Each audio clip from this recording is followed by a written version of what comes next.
There is a lot of talk today about worship and different worship styles. And so sometimes you'll see churches that advertise contemporary worship or classic worship. I've often wondered what those worship services would be like. Here at the church, we have worship, and our worship comes right out of the Bible. And so what is worship? If we wanted just to define it, it really is pronounced worthship. Worthship. It is the worthiness of God that we are honoring with our lives, with our breath, with our words, our singing, if you will. So if you look at the Old Testament carefully and God teaching the children of Israel how to worship Him, there were three things in the process. He said, Psalms 100, I want you to enter into my gates with thanksgiving. I want you to come before me and be thankful for all the things that I am to you, all the things that I've done for you, who I am. Be thankful for who I am. Then he says, after you enter those gates with thanksgiving, I want you to come into my courts with praise. Speaking of the tabernacle, the inner court, the outer court, the inner court, and come with praise of me. Praise me for my mighty acts, my mighty works, the great things I have done, for my creation, for who I am. And then the third thing in that process is come on into the Holy of Holies, that third compartment of the Old Testament tabernacle. And what happens there? It's just God and you. And in essence, you could be in the midst of thousands of people, hundreds of people in your own church on Sunday. But then when you really get into true worship, you're into the holy place, the Holy of Holies, I should say. And in that Holy of Holies, it's God and you. So now you've attained a oneness with God. And you're worshiping Him and you're honoring Him and you're speaking His name. And it's just you and God. And God is ministering to you as you minister to Him. If you want to look at the true definition of the word, it's just making love to God.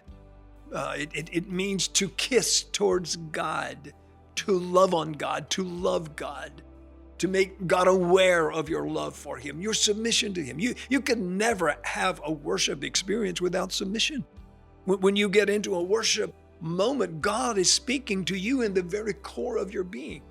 In your inner Holy of Holies, what I call the hidden heart area. It is inside of your spirit. God just carved out that place for Himself in there. The only one who can dwell there is God with you.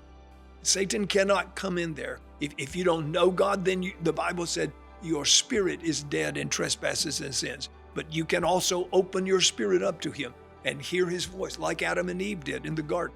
They heard the voice of God in their spirit, and they communed with God.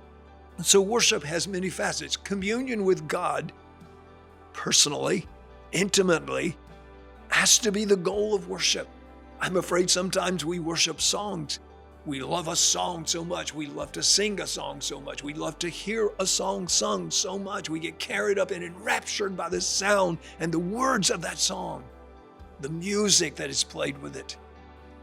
We must focus our worship on getting into the presence of God. The ultimate goal of worship is God's presence, an intimacy with God where you become one with Him, where in your heart, in your human spirit, God is communing with you.